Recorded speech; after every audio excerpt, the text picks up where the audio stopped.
Yo, what's going on, guys? It's Pulsar back with another video for you guys on King's Choice. Today we're going to be talking about Exiling Knights, what the cost is to exile, what the pros and cons of exiling are, which knights you should be exiling, and then at the end I will give you guys my tips and recommendations on what I suggest when exiling. So with that being said, let's go ahead and dive on in. Alright, so once you get logged into the game here, if you scroll over to the left, you'll come to your exile plateau. As long as you have over 30 knights, you should be able to have this function unlocked. You'll see here all of the knights that you currently have exiled, whatever spots that you have available to exile, and then you'll see these little locked spots here. To unlock a spot, you'd be looking at spending some gold. So that gold is going to vary depending on how many spots you have unlocked. So I'm going to pull this screenshot on top here. So if we look here, the first one you have is free. You should already have one spot unlocked. If you look at the tab here, you can see I have 7 unlocked. So for me to unlock my 8th spot, it's going to cost me 5,000 gold.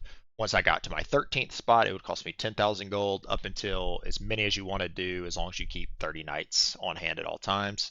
This top right corner, you can see how many you currently have exiled. You hit the little plus arrow. That's another way you can add it. Looking at the knights that are already in exile, you'll see down here how many days they have left and which knight it is. And then if we click on one of our knights here, like say John, if we want to go ahead and recall them after they've been in the exile island for 100 days, you can just hit recall. It's pretty simple. It'll show where he's back. He'll be a new knight for you. If we want to go ahead and exile somebody, you'll use this little plus symbol, you'll click it, and I'm going to go ahead and put him in the exile. It's free because I already had that spot unlocked, but it's going to have to stay in there for 100 days. If I were to take him out early, it's going to cost me 10,000 gold. I would just do the same thing, hit recall. It's going to ask you to confirm you want to spend 10,000 gold, and you can pull them back. Moving on to the next point here, the pros and cons of exiling. So obviously it's going to depend on what your gameplay is, or your style of play, and how you want to do in events, which events you're trying to push, and things like that.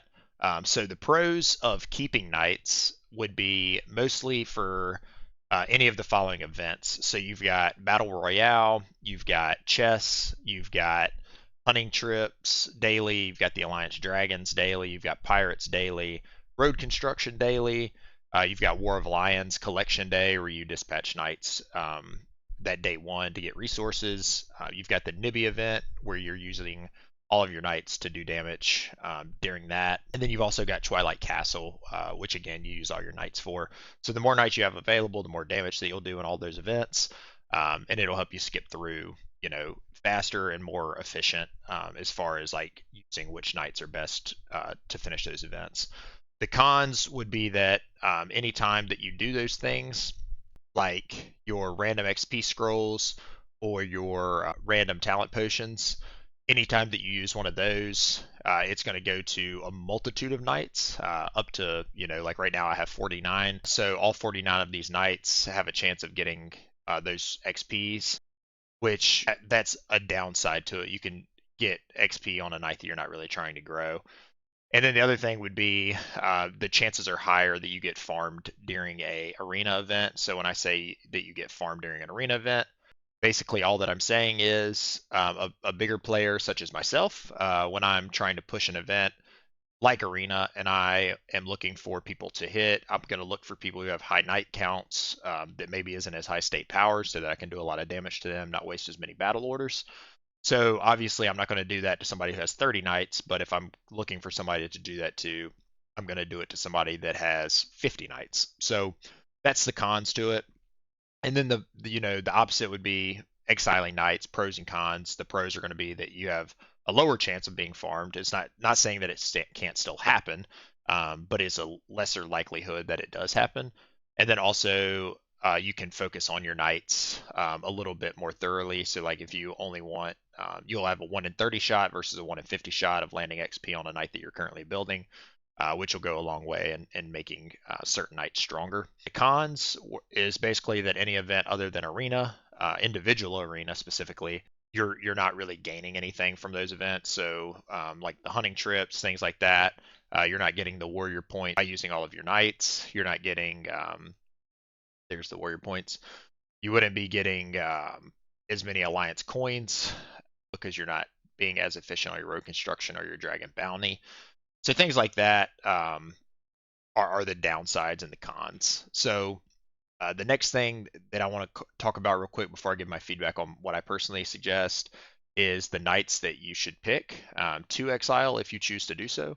So there's three different knights like we've talked about in the past. You've got aura knights like your scholars, your monarchs, your epics, and your knights of the round table. All of those are very important. You get them stronger as you unlock more of them, and they grow at a faster rate. They have more talent options and things like that. The lover knights, kind of similar story to them. You have the option to grow them through lover relations, and then you have solo knights, which basically offer you nothing. It's just a straight build. They don't have anything that's giving them a boost. I have like Old Hunter here. If we look at him, you can see he has 0 lover bonuses, 0 aura bonuses. So everything that I'm gaining on him is through either books, decor, negotiations, or talents. So basically, it's just not as efficient as, say, somebody with a lover. Even if it's somebody that we're not using as much, they're still getting some lover bonuses. That would be the list there on screen. William, Bonatemps, Roger, Andrew, John Blank, and so on and so forth.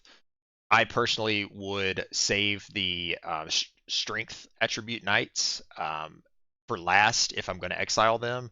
Reason being is that on the talent side, they have 2 talents for strength on each one of them.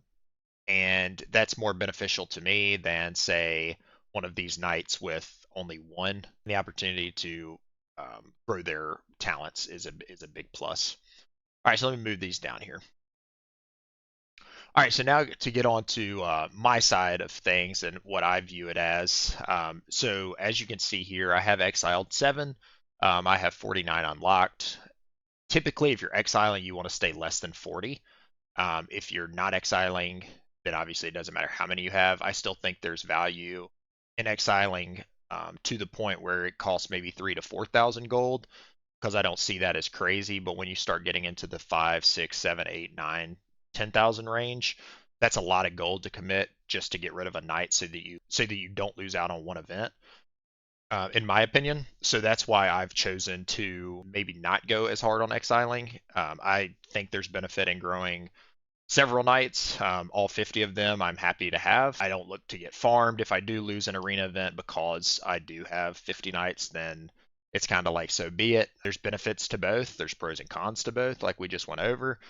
So whichever one you decide is best for your account is absolutely what I would suggest doing. Once you commit to something, don't pull it back.